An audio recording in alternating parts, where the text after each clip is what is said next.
kaivalya-nistārakau.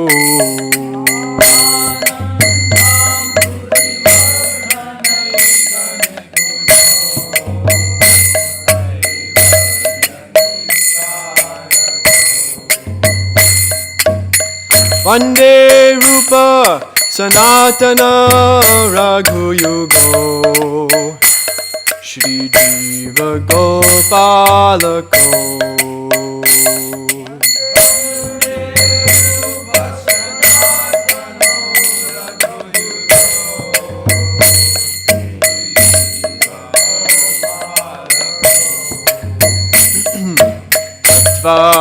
Turnam asheshamandalapati shrenim sada tuccha-vat.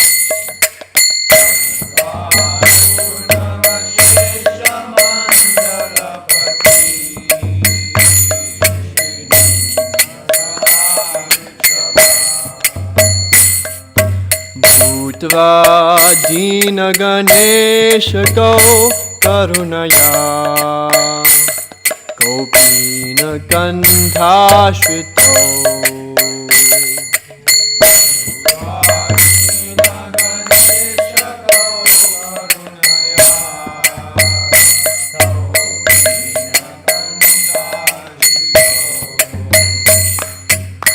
Gopi bhavara-samritabdha-lahari kalula-magnau muhu.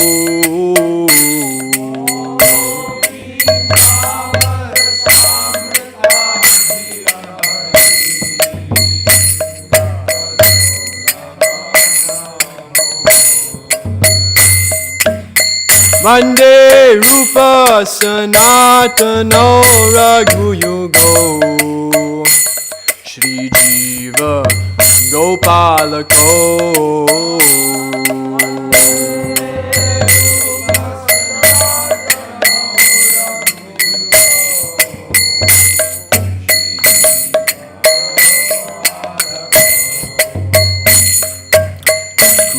Jat kokila-hansa sarasagana kirne mayurakule.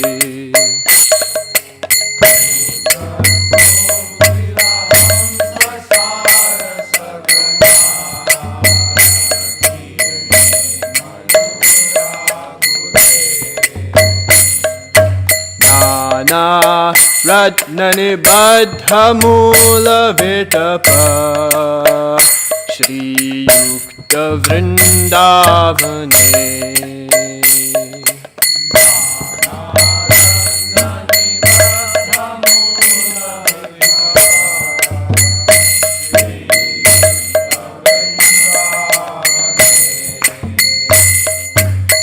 Rādhā-kr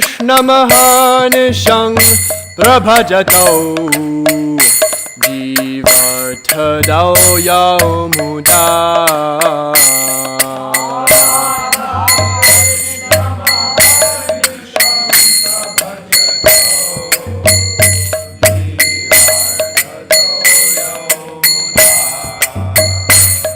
Vande rūpa-sanātanau raghu-yugau śrī-jīva-gopālakau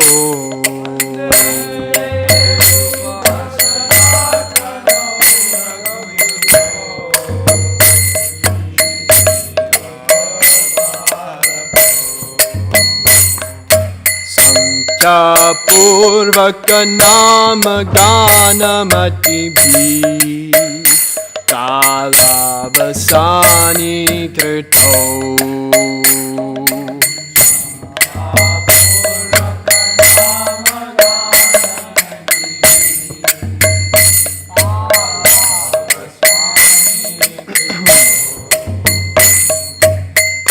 Jahara-vihara-kadi-vijito Chatanta-dīnau-chayo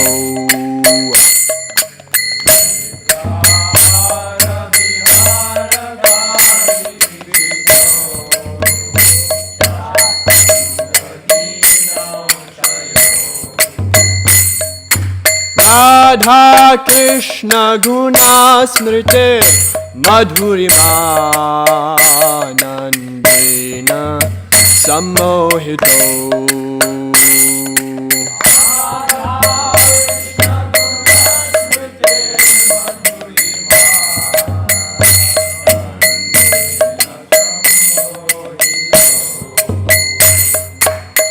Vande rūpa-sanātanau raghu-yugau śrī-jīva-gopālakau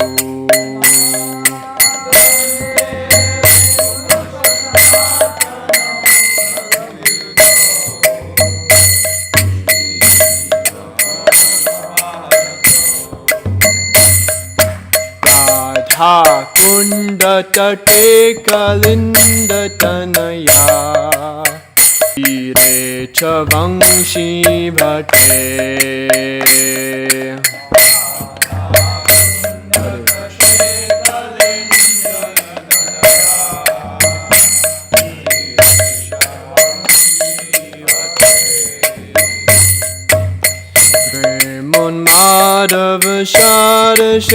Madhava-shara-shesha-dashaya Grastau pramatau sada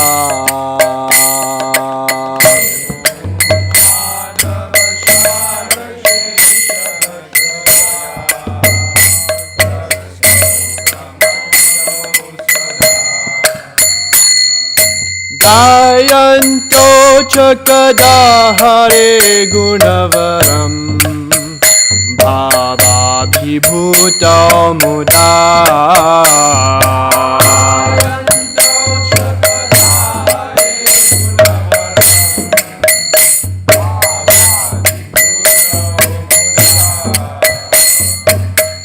Vande rūpa-sanātanau raghu-yugau śrī-jīva-gopālakau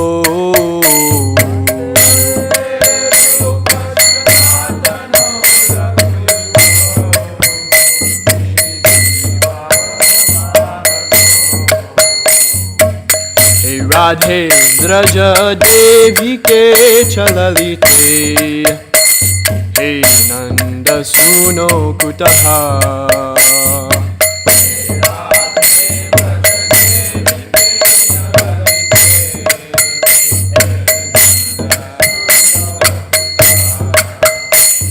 Śrī-gaurān-kalpa-pada-patale Kalindivane kutaha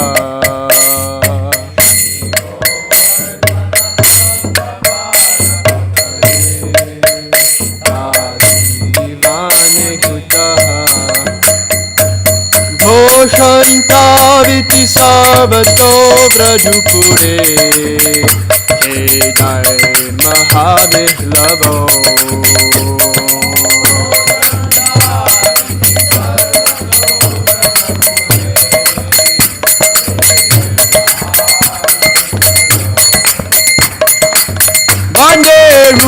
rūpa-sanātanau raghu-yugau śrī-jīva-gopālakau.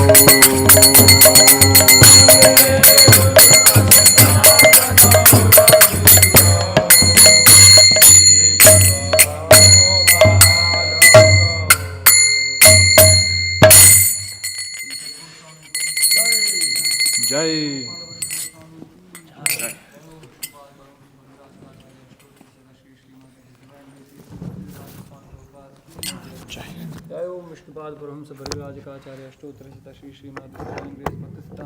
Goswami ki jai, अनंत कोटि वैष्णव वृंद की जय, नामाचार्य श्री हरिदास ठाकुर की जय। प्रेम से कहो श्री कृष्ण चैतन्य प्रभु नित्यानंद श्री अद्वैत गदाधर श्रीवासादि गौर भक्त वृंद की जय। श्री श्री राधा कृष्ण गोप गोपी गौ श्याम कुंड राधा कुंड गिरि गोवर्धन की जय। श्री वृंदावन धाम की जय, श्री मायपुर धाम की जय, श्री नवदीप धाम की जय, श्री जगन्नाथपुरी धाम की जय, गंगा माई की जय, यमुना माई की जय, तुलसी देवी की जय, भक्ति देव की जय, संवेद भक्तवृंद की जय। All glories to the assembled devotees, Hare Krishna. All glories to the assembled devotees, Hare Krishna. All glories to the assembled devotees, Hare Krishna. All glories to Shri Guru and Shri Gauranga. All glories to Srila Prabhupada. Nama Om Vishnupadaya Krishna Preshtaya Bhutale Srimate Bhakti Vikasa Swaminiti Namane. Nama Om Vishnupadaya Krishna Preshtaya Bhutale Srimate Bhakti Vedanta Swaminiti Namane. Namaste Saraswati Deve Gauravani Pacharane Nirvishesha Shunyavadi Pasyate Deshatarane.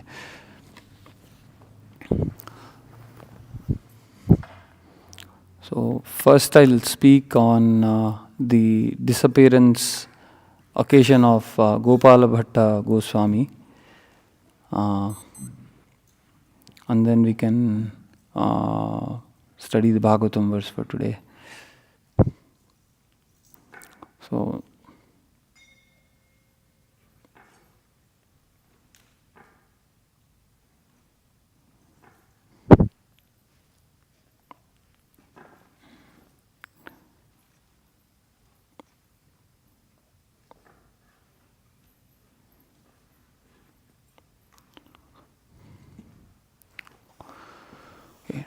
Shri Gopal Bhatt एका शाखा सर्व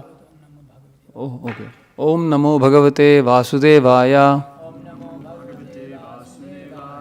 ओम नमो भगवते वासुदेवाय। ओम नमो भगवते वासुदेवाय।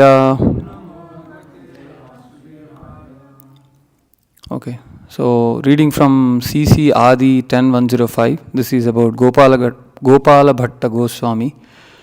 Shri Gopala-Bhatta eka shaka sarvottama rūpa-sanātana sange yara prema alapana. Translation: Shri Gopala-Bhatta Goswami, the 47th branch, was one of the great and exalted branches of the tree. He always engaged in discourses about love of Godhead in the company of Rupa Goswami and Sanatana Goswami. Purport: Shri Gopala-Bhatta Goswami was the son of Venkada-Bhatta, a resident of Srirangam. Gopala-Bhatta formerly belonged to the disciplic succession of the Ramanuja Sampradaya, but later became part of the Gaudiya Sampradaya. In the year 1433 Shakabda, AD 1511, when Lord Chaitanya Mahaprabhu was touring South India, he stayed for 4 months during the period of Chaturmasya at the house of Venkada-Bhatta, who then got the opportunity to serve the Lord to his heart's content. Gopala-Bhatta also got the opportunity to serve the Lord at this time. Shri Gopala-Bhatta Goswami was later initiated by his uncle, the great sannyasi Prabodhananda Saraswati. Both the father and the mother of Gopala-Bhatta Goswami were extremely fortunate, for they dedicated their entire lives to the service of Lord Chaitanya Mahaprabhu. They allowed Gopala-Bhatta Goswami to go to Vrindavana, and they gave up their lives thinking of Sri Chaitanya Mahaprabhu. When Lord Chaitanya was later informed that Gopala-Bhatta Goswami had gone to Vrindavan and met Sri Rupa and Sanatana Goswami, he was very pleased, and he advised Sri Rupa and Sanatana to accept Gopala-Bhatta Goswami as their younger brother and take care of him. Sri Sanatana Goswami, out of his great affection for Gopala-Bhatta Goswami, compiled the Vaishnava Smriti named Haribhakti Vilasa, and published it under his name. Under the instruction of Sri Rupa and Sanatana, Gopala-Bhatta Goswami installed one of the 7 principal deities of Vrindavana, the Radha-Ramana deity. The Sevites, priests of the Radha-Ramana temple, belong to the Gaudiya Sampradaya. When Krishnadas Kaviraj Goswami took permission from all the Vaishnavas before writing śrī-caitanya-Charitamrita, Gopala-Bhatta Goswami also gave him his blessings, but he requested him not to mention his name in the book. Therefore, Krishnadas Kaviraj Goswami has mentioned Gopala-Bhatta Goswami only very cautiously in 1 or 2 passages of the Chaitanya Charitamrita. Srila Jiva Goswami has written in the beginning of his Tattva Sandarbha, a devotee from southern India who was born of a Brahmana family and was a very intimate friend of Rupa Goswami and Sanatana Goswami, has written a book that he has not compiled chronologically. Therefore, I, a tiny living entity known as Jiva, am trying to assort the events of the book chronologically, consulting the direction of great personalities like Madhvacharya, Sridhara Swami, Ramanujacharya, and other senior Vaishnavas in the disciplic succession. In the beginning of the Bhagavad Sandarbha, there are similar statements by Srila Jiva Goswami. Srila Gopala-Bhatta Goswami compiled a book called Satkriya Saradipika, edited the Haribhakti Vilasa, wrote a foreword to the Shat Sandarbha and a commentary on the Krishna Karnamrita, and installed the Radha-Ramana deity in Vrindavan. In the Gaura Ganodesha Deepika, it is mentioned that his previous name in the pastimes of Lord Krishna was Ananga-manjari. Sometimes he is also said to have been an incarnation of Guna-manjari. Srinivas Acharya and Gopinath Pujari were 2 of his disciples. Can I do the prayers now? Om Ajnanatimirandhasya Jnananjana-shalakaya Chakshurunmilitam Yena Tasmai Shri Gurave Namaha Śrī-caitanya-manobhishtam Sthapitam Yena Bhutale Swayam Rupak Kadamayam Dadati Swapadantikam Vandeham Shri Guru Shri Yutapatakamalam Shri Gurun Vaishnavamsha Shri Rupam Sagrajatam Sagrana Raghunathanvitam Tam Sajivam Sadvaitam Savadutam Parijana Saitam Krishna Chaitanya Devam Shri Rādhā Krishna Padan Sahagana Lalita Shri Vishakhanvitamsha He Krishna Karuna Sindho Dīnamandho Jagatpate Gopesha Gopika Kanta Radha Kanta Namostute Tapta Kanchana Gaurangi Radhe Vrindavaneshwari Vrishabhanusute Devi Pranamami Haripriye Vancha Kalpatarubhyascha Kripa Sindubhya Evacha Patitanam Pavanebhyo Vaishnavebhyo Namo Namaha Nama Om Vishnupadaya Krishna Preshtaya Bhutale Srimate Bhakti Vikasa Swaminita Namine Nama Om Vishnupadaya Krishna Preshtaya Bhutale Srimate Bhakti Vedanta Swaminita Namine Namaste Saraswate Deve Gauravani Pracharine Nirvishesha Shunyavadi Paschatya Deshatarine Jai Shri Krishna Chaitanya Prabhu Nityananda Shri Advaita Gadadhara Srivasadi Gaura Bhakta Vrinda Hare Krishna Krishna Krishna Hare Hare Hare Rama Rama Rama Hare Hare. So Gopala-Bhatta Goswami's childhood, his activities are mentioned in this verse of Chaitanya Charitamrita. So Gopala-Bhatta Goswami was son of Venkada-Bhatta. He was the head priest of, or one of the head priests of the Ranganatha Swami temple in Srirangam. And Mahaprabhu, when he toured South India for 2 years, he stayed in Srirangam during Chaturmasya. So for the 4 months of the rainy season, he stayed in Srirangam, and Venkada-Bhatta invited Mahaprabhu to stay at his house, and Venkada-Bhatta and his son Gopala-Bhatta, both of them got to serve Sri Chaitanya Mahaprabhu. And it's said that during that time, Venkada-Bhatta being Vaishnava, he was actually a pretty elevated Vaishnava. He was respected by kings of the region because he was one of the head priests of the Srirangam temple. So the kings of the region used to respect him, but Venkada-Bhatta himself treated Mahaprabhu with great reverence. So in their conversations, there are 2 questions which are prominently mentioned. That Venkada-Bhatta asks Sri Chaitanya Mahaprabhu why Lakshmi leaves the lotus feet of Narayana and she wanted to enter the pastimes of Rasa Leela. So why Lakshmi being the she is the chaste wife of Lord Narayana. So why did she want to leave the shelter of Lord Narayana's lotus feet and enter the Rasa Leela of Sri Krishna? So it's Mahaprabhu explains that even though there is a difference in rasa, there is practically no difference between Narayana and Sri Krishna. So Lakshmi didn't break any rules of chastity there by having the desire to enter into Rasa Leela.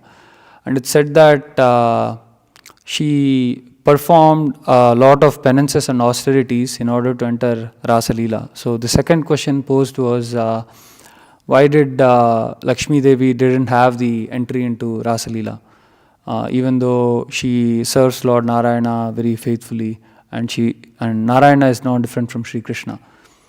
So why Lakshmi Devi couldn't enter the Rasa Leela? So actually Mahaprabhu poses this question to Venkata-bhatta. This is the second question that Mahaprabhu poses to Venkata-bhatta. And Venkata-bhatta says, I cannot answer this, but you yourself can answer it, my lord. So then Mahaprabhu explains that entry to Rasa Leela is not granted by performing any austerities or by acquiring knowledge or by karma kanda or anything, but it can only be obtained by getting the dust of the lotus feet of Brajvasis. So only by getting the dust of the lotus feet of gopis and Brajvasis can someone enter Rasa Leela. So this conversation is prominently noted between Venkata-bhatta and Sri Chaitanya Mahaprabhu. And it's said that Gopala-Bhatta also served Sri Chaitanya Mahaprabhu by massaging his lotus feet, and he once got a darshan of Sri Chaitanya Mahaprabhu in his Navadvip Leela as a child, the pastimes that Mahaprabhu performed. Like he got a darshan of Mahaprabhu in his Navadvip Leela form, Gopala-Bhatta. So when it was time for Mahaprabhu to leave, Venkata-bhatta and Gopala-bhatta, both of them, they couldn't bear the separation. Venkata-bhatta being a responsible priest at the Srirangam temple, he follows his duty of serving the Lord at the temple. And Gopala-bhatta wanted to travel with the Lord, but the Lord promises him that he will get to go to Vrindavan after the demise of his parents. And he will serve Sri Rupa and Sri Sanatana in Vrindavan Dham. So Gopala-bhatta serves his parents faithfully until their departure, and then he departs for Vrindavan. So there in Vrindavan he serves Sri Rupa Goswami and Sri Sanatana Goswami, and it's said that he was the prominent initiating guru of the Gaudiya Sampradaya at the time. And Sri Rupa Goswami, Sanatana Goswami and śrī-jīva-Gopālakau, all the three Goswamis, they used to refer to people who would come to them for initiation, to take initiation from Sri Gopala-Bhatta Goswami. And Gopala-Bhatta Goswami also compiled he didn't compile it, but he edited Haribhakti Vilas. Sanatana Goswami is the author of Haribhakti Vilas, and Gopala-Bhatta Goswami is said to have edited Haribhakti Vilas, and he also wrote Satkriya Sara-deepika. And these two are most prominently noted for deity worship in the Gaudiya Sampradaya, that Haribhakti Vilas and Satkriya Sara-deepika. And Gopala-Bhatta Goswami also initiated a lot of people, and two prominent disciples were Srinivasa Acharya, who wrote the Shad Goswami Ashtakam. So Srinivasa Acharya was one of the disciples of Gopala-Bhatta Goswami, and also Gopinath Pujari is mentioned.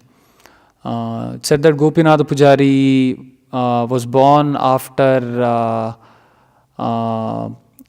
he was given the blessings by Gopala-Bhatta Goswami. So when he grew of age, he goes to Vrindavan and takes shelter at Gopala-Bhatta Goswami, because he was born by the mercy of Gopala-Bhatta Goswami.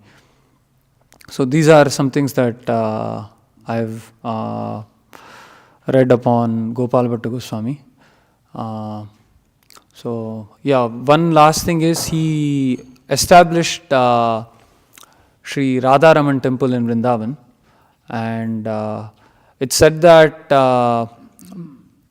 when Mahaprabhu asked him to go to Vrindavan, he asked him to go to Vrindavan via Nepal, and he asked him to collect shalagram for worshipping, because traditionally he is also a caste Brahmana. So he was advised by Mahaprabhu to take a shalagram shila from Nepal and go to Vrindavan and worship that shalagram. And when he goes to Nepal and he takes a bath in Gandaki river, which is known to have the shalagram shilas, and he dips his pot in the river to collect some water, and 12 shalagram shilas come into his pot naturally, and then he dumps them back into the river, and he puts the pot again, and the same 12 shalagram shilas, they come back again into his pot. So he takes it that these shalagrams want to come with him to Vrindavan. So he takes them to Vrindavan and he worships them, with devotion, means following all the rules and regulations.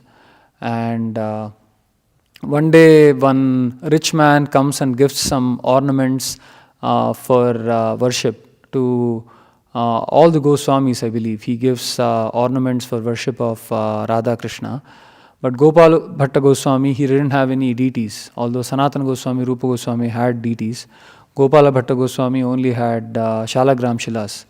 So he prays to Lord that he may get the form of the Lord as a deity, so that he can offer the paraphernalia that was donated to him by that rich man. So following his prayer, because when a pure devotee desires to do some service to the Lord fulfills. So the Lord presents himself as Radha-Ramana from one of his shalagrams.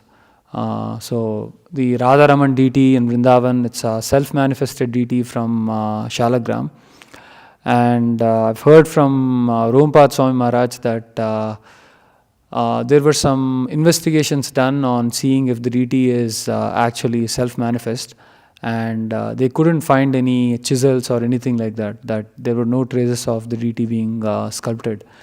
So yeah, there are these things mentioned, and since 500 years the worship of Radha-Ramana is going on in Vrindavan. So Gopala-Bhatta Goswami wanted to offer the paraphernalia to the Lord, and the Lord fulfilled his promise by having that worship go on for centuries. So yeah, these are some of the pastimes of Sri Gopala-Bhatta Goswami, and on his disappearance occasion, yeah, Sri Gopala-Bhatta Goswami ki jai. Okay, so now we can discuss Bhagavatam verse for today.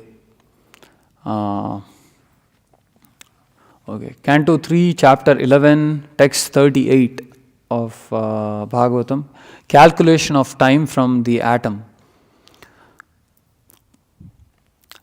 Kalaha ayam dviparardha akyaha nimeshaha upacharyate avyakritasya anantasya hi anadehe jagat atmanah kaloyam dviparardhakyo nimesha upacharyate avyakritasyanantasya ह्यनादेर्जगतात्मनः Kaloyam dviparardhakyo nimesha upacharyate avyakritasyanantasya ह्यनादेर जगदात्मनः कालोऽयं द्विपरार्धाख्यो Nimesh उपचर्यते अव्याकृतस्यानन्तस्य ह्यनादेर जगदात्मनः. Please repeat. कालोऽयं द्विपरार्धाख्यो Nimesh उपचर्यते अव्याकृतस्यानन्तस्य ह्यनादेर्जगदात्मनः. कालोऽयं द्विपरार्धाख्यो Nimesh उपचर्यते अव्याकृतस्यानन्तस्य ह्यनादेर्जगदात्मनः. For time's sake, I'll move on to Mataji's. Mataji's, please repeat. Kaloyam dviparardhakyo nimesha upacharyate avyakritasyanantasya ह्यनादेर्जगदात्मनः. Okay, Kalaha, eternal time. Ayam, this, as measured by Brahma's duration of life. Dviparardha Akyaha, measured by the two halves of Brahma's life. Nimeshaha, less than a second. Upacharyate, is so measured. Avyakritasya, of one who is unchanged. Anantasya, of the unlimited. He, certainly. Anadehe, of the beginningless. Jagat Atmanaha, of the soul of the universe. Translation and purport by His Divine Grace Srila A.C. Bhaktivedanta Swami Prabhupada ki jai. The duration of the two parts of Brahma's life, as above mentioned, is calculated to be equal to 1 nimesha, less than a second, for the Supreme Personality of Godhead, who is unchanging and unlimited, and is the cause of all causes of the universe. Purport. The great sage Maitreya has given a considerable description of the time of different dimensions, beginning from the atom up to the duration of the life of Brahma. Now he attempts to give some idea of the time of the unlimited personality of Godhead. He just gives a hint of his unlimited time by the standard of the life of Brahma. The entire duration of the life of Brahma is calculated to be less than a second of the Lord's time, and it is explained in the Brahma Samhita 548 as follows. Yasyaika-nishvasita-kalamathavalambhya jivanti loma vilaja jagadandanathah vishnur-mahansa iha yasya kala-vishesho govindamadi-purusham tamaham bhajami. I worship Govinda, the Supreme Personality of Godhead, the cause of all causes, whose plenary portion is Mahavishnu. All the heads of the innumerable universes, the Brahmas, live only by taking shelter of the time occupied by one of his breaths. The impersonalists do not believe in the form of the Lord, and thus they would hardly believe in the Lord's sleeping. Their idea is obtained by a poor fund of knowledge. They calculate everything in terms of man's capacity. They think that the existence of the Supreme is just the opposite of active human existence. Because the human being has senses, the Supreme must be without sense perception.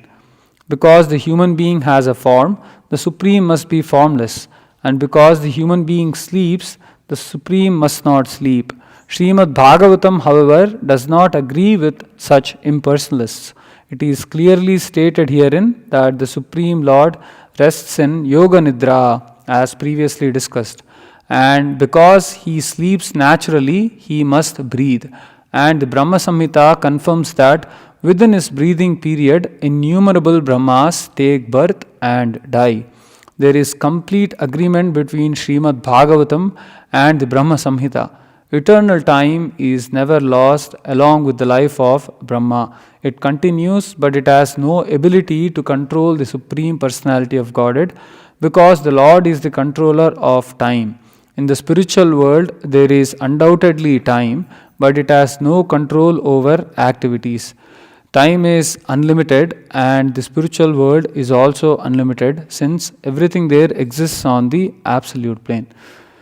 Namo Om Vishnupadaya Krishna Preshthaya Bhutale Srimate Bhakti Vikasa Swaminiti Namane. Namo Om Vishnupadaya Krishna Preshthaya Bhutale Srimate Bhakti Vedanta Swaminiti Namane. Namaste Saraswati Devi Gaurāni Pacharane Vrishesha Shunyavadi Pasyati Desharane.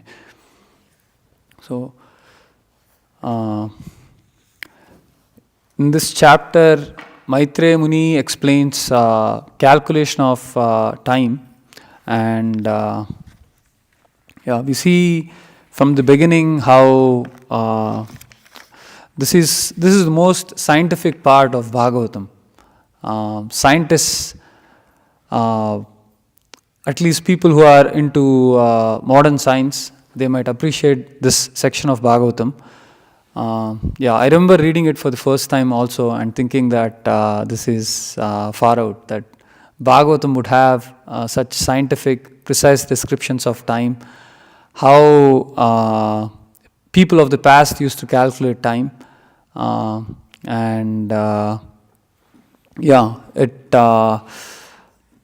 it makes the ego of modern scientists look very tiny, that they have only discovered such few things, but they have high opinion of the modern science.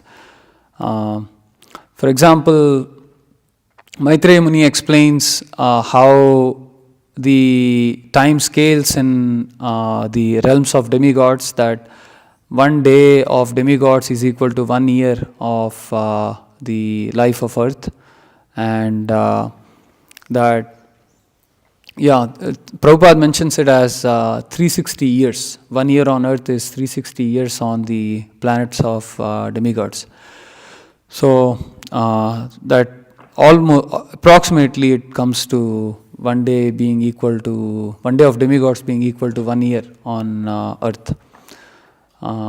Similarly, Bhagavad Gita mentions, and Bhagavatam also mentions, that Brahma's day is equal to 4 Chaturyugas times 1000. What is that? Sahasra Yuga Paryantam Aharyad Brahmano Viduhu. So that is 4 times 1000 of the yugas is equal to a day of Brahma, and a night is also similarly long. So these are some things that are mentioned scientifically in Bhagavatam and Bhagavad Gita. And not only this, the explanations of time in different scales are mentioned. In 3.11.14, Prabhupada gives an explanation of what the different measures of time are according to the modern calculations.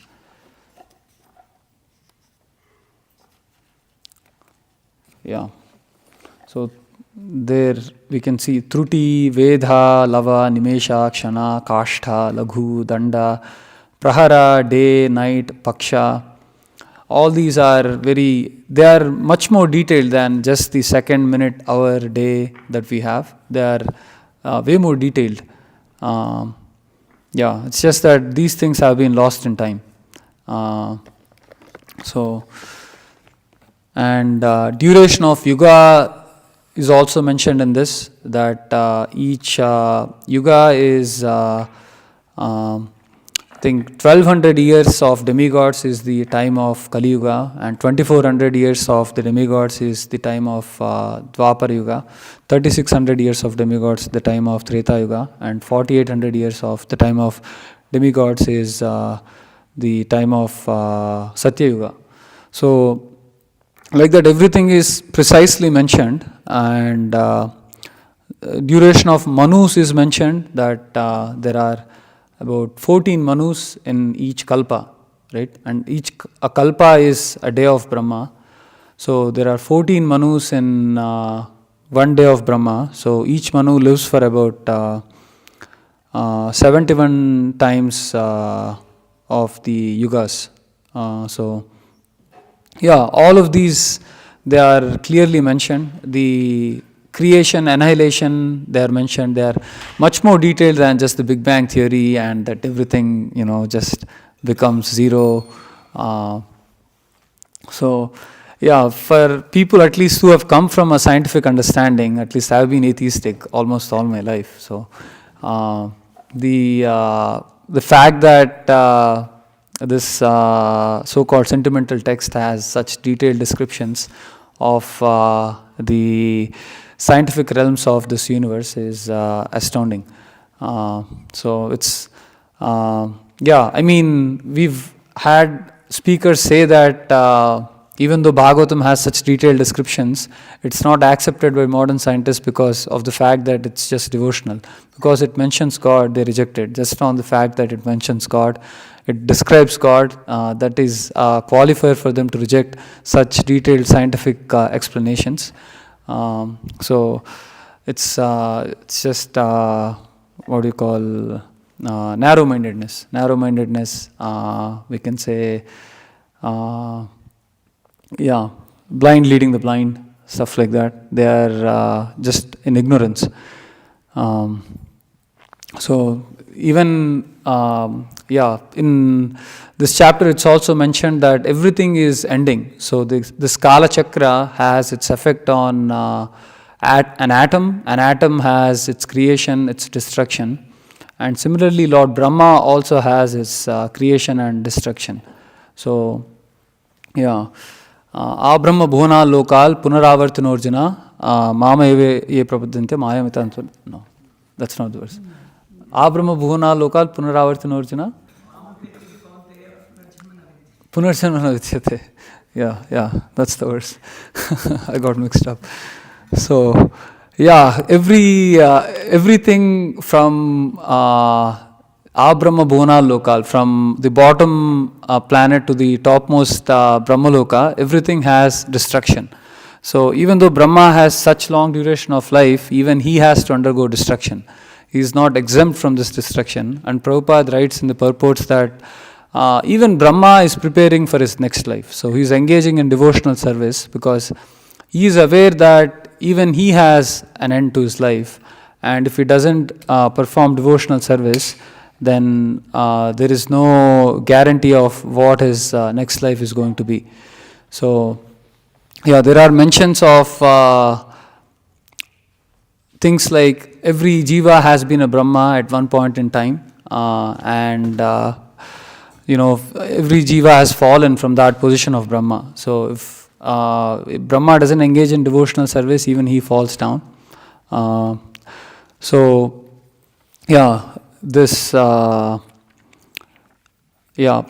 even though this material world has been detailedly described by Maitreya Muni, here he tells that the two parardhas, parardha means, ardha means like half, so parardha here it's defining the life of Brahma in two parts. One parardha is 50 years of Lord Brahma, the second parardha is the next 50 years of Lord Brahma. And it's said that we are already in the second parardha of Lord Brahma. So time has passed so much, it's not that the world has existed only for 5,000 years or 3,000 years like modern scientists say. We are in the second parardha of Lord Brahma, which is trillions of years. So trillions of years have gone by, but jivas are still in ignorance. They are not realizing that the goal of life is to perform devotional service, to take shelter of the Supreme Personality of Godhead. So Maitreya Muni is here explaining that, even though this material world has all these scientific explanations, all these things explained, it's ultimately he's saying that the time of Lord Brahma is but nishvasita kalam, means it's the duration of the exhalation of Lord Mahavishnu. So Brahma can only exist for that duration, and when Mahavishnu inhales again, he goes back into Mahavishnu. So it's only for a duration of the time of his exhalation that Brahma exists, and that is said to be less than a second of the time of the Supreme Personality of Godhead. So all these trillions of years of Lord Brahma is nothing but less than a second of the duration of life of Lord Mahavishnu, who is unchanging and unlimited and is the cause of all causes of the universe. So we can see the scale of the Supreme Personality of Godhead, how all the experiences that we have, everything that we have a measure of, we have it from this material world, and the experience of the spiritual world that the jivas have is very little. And we can see here that this whole material existence, the Brahma's life, is nothing but less than a second for the Supreme Personality of Godhead.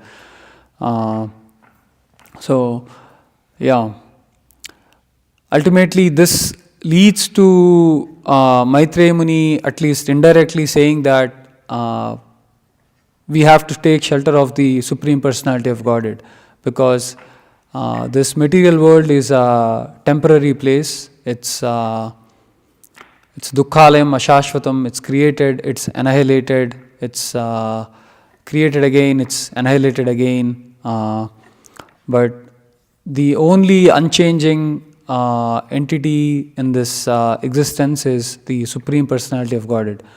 So only by taking shelter of Krishna can someone attain this real happiness, can someone attain the knowledge of what their true position is. So all the knowledge, we can also see that all the knowledge here, it actually leads to pointing to the fact that we have to take shelter of the Supreme Personality of Godhead.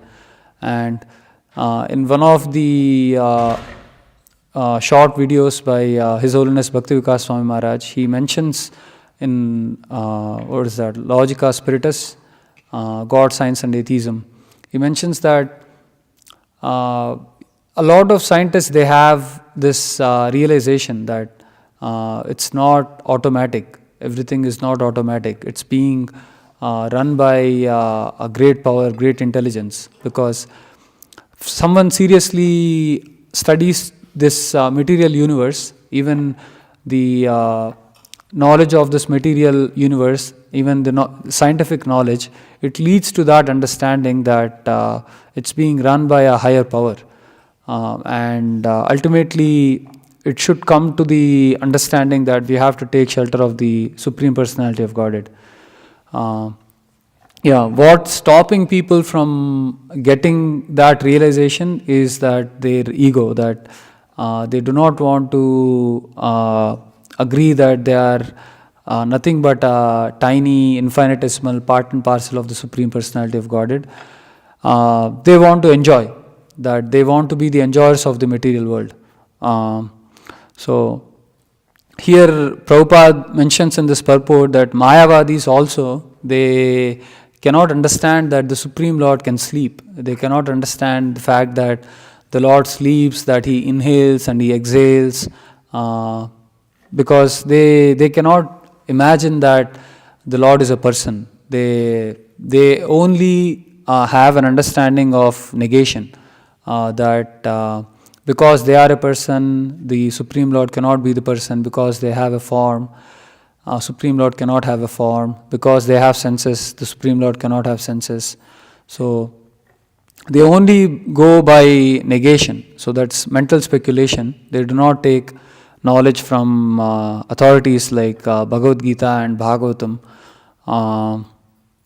So they think that the Lord is formless, that He doesn't sleep.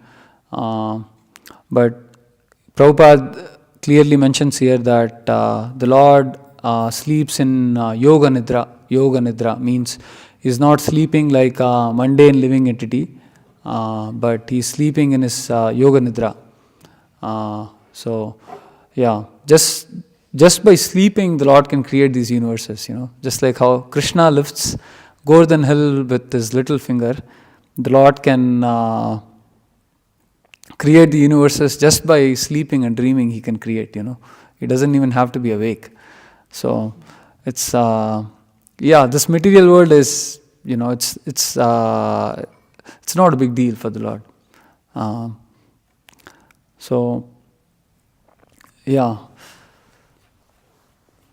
And here it's said that even the eternal time, even though Brahma dies, the time doesn't die. So time actually is controlling Lord Brahma. Time is above Lord Brahma. It controls even Lord Brahma. So time is annihilating even Lord Brahma. But in the spiritual world, time doesn't have any power. It doesn't control the annihilation or anything. It doesn't have that effect. So time exists in the spiritual world, but only to facilitate the pastimes of the Lord. That if it's time for Rasa Leela, it becomes night so that the Lord can have the Rasa Leela pastime. Like that. Time only functions in a way to facilitate the pastimes of the Lord in the spiritual world, but it doesn't have the same effect of destruction as it does in the material world. So in the spiritual world, time is on the absolute plane. Spiritual world is absolute, so it doesn't have any effect there. But in the material world, even though, time is a representation of the Supreme Lord, and the effect that it has is that it's destroying everything. So, those are some things. I'll end my class here. We can have some discussion, questions like that.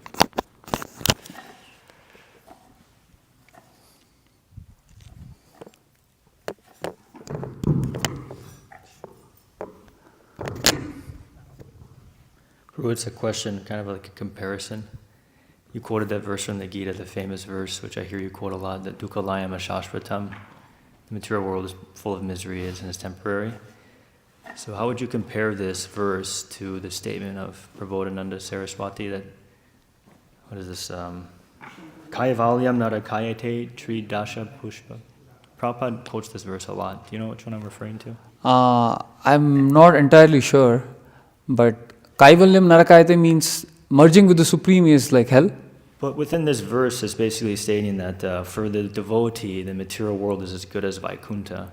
So I wanted to hear you give an analysis of comparison of these. In the Bhagavad Gita, our philosophy is stating that the world is temporary. So they're full of misery. But there's also statements from devotees that are saying that if you're Krishna conscious, the material world is Vaikuntha. It's I would say it's similar to what Rupa Goswami says, anasaktasya vishyan yatharham upayunjataha nirbandha Krishna sambandhe yuktam vairagyam uchyate.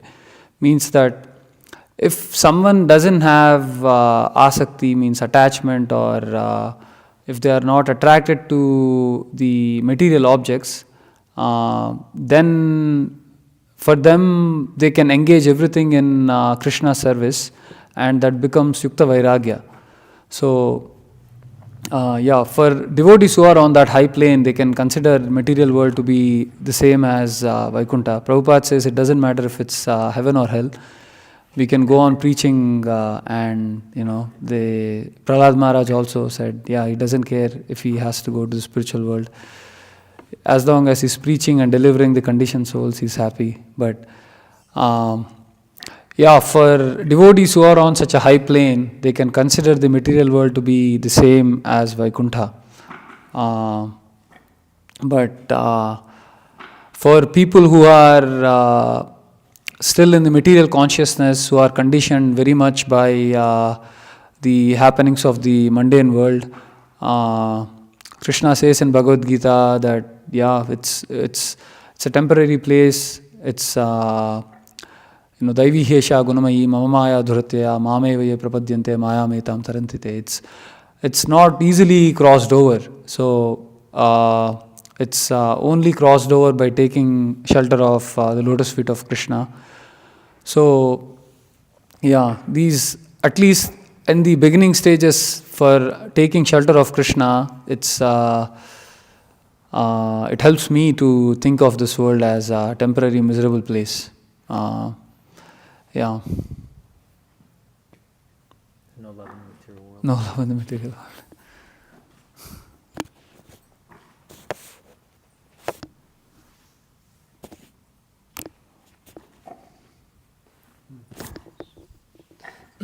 Speaking about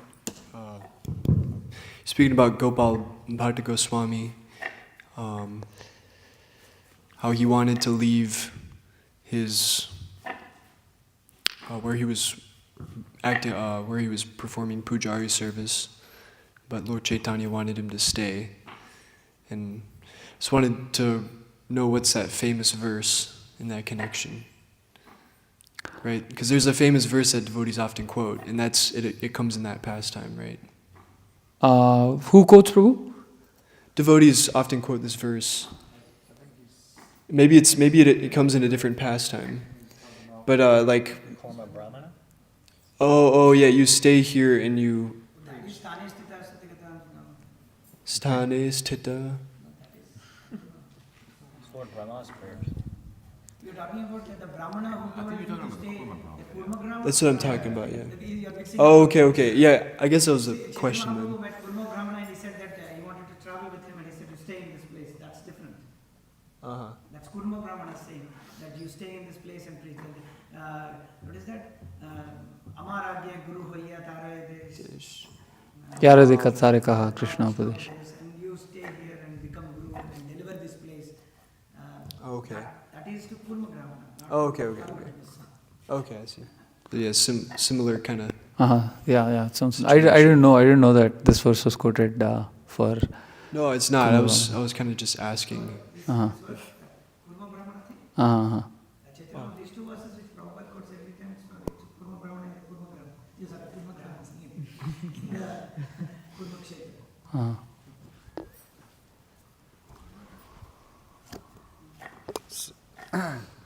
So it's that, and then this pastime, the two they were talking about, and then was it Raghunath-Bhatta Goswami? He was advised to stay home and take care of his parents also until they.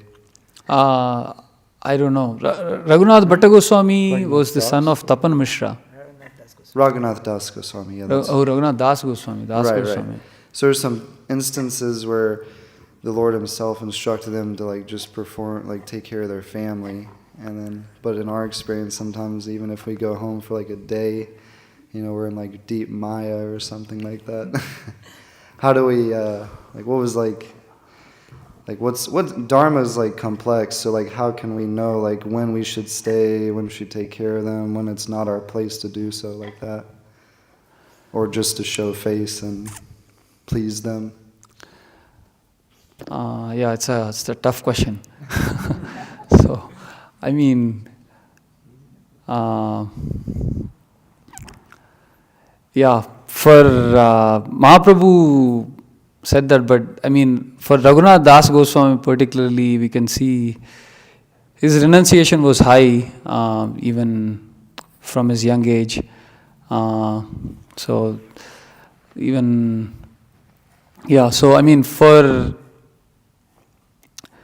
devotees like that, maybe it's okay, they may not fall down if they meet their parents, but for devotees who are not so strong, if they go, meet their parents every now and then, they might get attracted that this is nice, that is nice. There are some things actually that I heard that even going to a rich man's house is prohibited, because if we go to a rich man's house and if we get attracted that, wow, they have such nice cars, they have such nice rooms, this is nice, that is nice, the food is nice, then even that attraction is, it's tempting for us to leave this line of devotion and say that, okay, let me just work hard and make money and enjoy life. So, yeah, the restrictions, I mean, at least for the devotees who are neophytes, this is there, that for neophytes restrictions are more than positive engagements. So eventually, if we don't get to the stage of positively engaging in Krishna service, then the renunciation becomes dry. But in the initial stages, the restrictions are more. So, yeah, maybe after a certain point, devotees might say it's okay to go to your parents' house, preach, maybe, but at least, in these initial stages, the instructions are that we should restrict ourselves as much as possible. That's my understanding.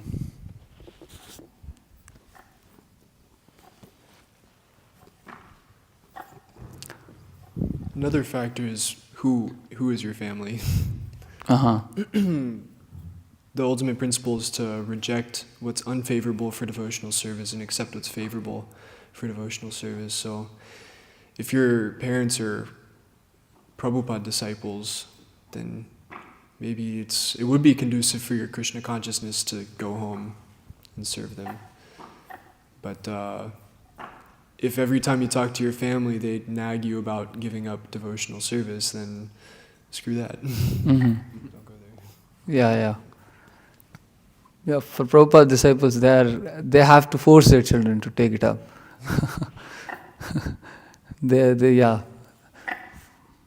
For them, if they give their association to their children, they are more safe. Yeah. Maybe the dharma of taking care of your parents will apply there. If your parents are pure devotees and they need some help, they need some care, then maybe it's your dharma.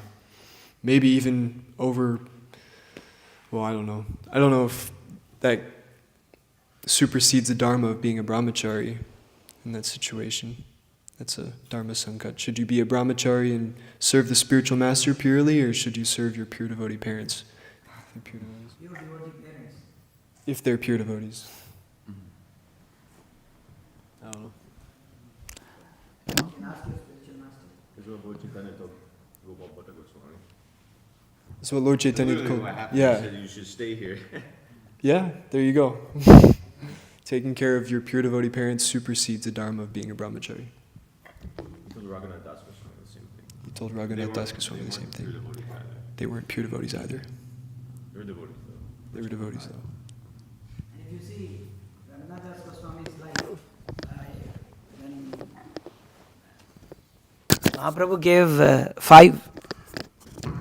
Mahaprabhu gave 5 instructions to Raghunath Das Goswami being in the house.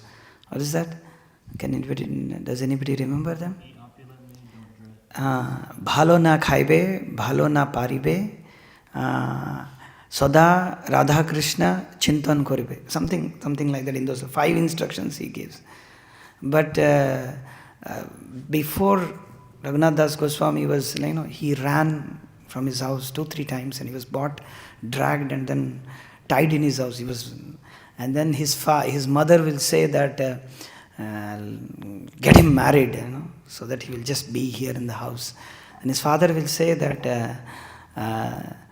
Krishna's love for Chaitanya Mahaprabhu is so great that even if you tie a woman to him, it will not tie him in the house. He will run away again. And then he will run away, and then by the instruction of Chaitanya Mahaprabhu, because by the higher instruction of Chaitanya Mahaprabhu, he will come back. It's not just because of marriage or anything. So, taking care of parents, it's a test for every brahmachari. Whoever is there, whoever is, if they are devotees, it is more tough. Like for example, if father has passed away and mother is alone, that's what sannyasis, those who are establishing varnashram, farm communities, they are thinking how to, brahmachari has joined, mother is alone, so we have to do something for them. They are thinking on these lines, what to do with the mothers who are devotees, whose father has, brahmachari father has gone, mother is there, what to do with them? We have to establish some old age homes in the farm communities where then they can perform their devotional service. So it's a great test for a brahmachari at that time, When, even I can see myself, my mother, father are good, but anytime anything can happen, father will leave and then mother is alone. And what to do? It's a great test.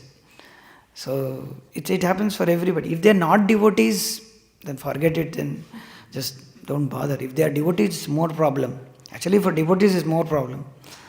And devotees have more attachment. That's why Kunti Maharani prays that he cut my attachment with Vrishnis and both of them. So we have to cut the attachment. We have to ask the spiritual master. It depends on case to case. It's not for everybody the same thing. Somebody might... I know some brahmacharis, they are in the house, they are waiting for their mother and father to, father is dead, but mother is there. They are waiting for their mother to leave, and Maharaj gave instructions to them to be in the house. They are in the saffron. So it's tough for them. They are doing Maharaj service, they are doing so many things, but they are in the house. So it depends on the person, case to case. And so it will be a test. Definitely it will be a great problem. Hare Krishna. Yeah, it seems like it's like with duties comes some risk, like even you do book distribution. Now if you go by yourself, all sorts of things could happen. But that doesn't mean we just say, okay, well then I'm not going to perform the duty of book distribution. I should bring a brahmachari with me, we should stay together, put systems in place that you don't have a lower risk of fall down. So similarly, if you have some duty to take care of your parents in old age, but there may be some, inconveniences or something, then don't give up the duty completely, but adjust it so that there's less risk of fall down. Maybe bring them to the dham, maybe have someone come with you, or something, some preventative measures, not to just reject it completely, because I feel like it is an aspect of varnashram. Yeah. Mataji's, any questions, comments? No. Srimad Bhagavatam ki jai, Gopala-Bhatta Goswami ki jai, Sri Damodar Prabhu ki jai.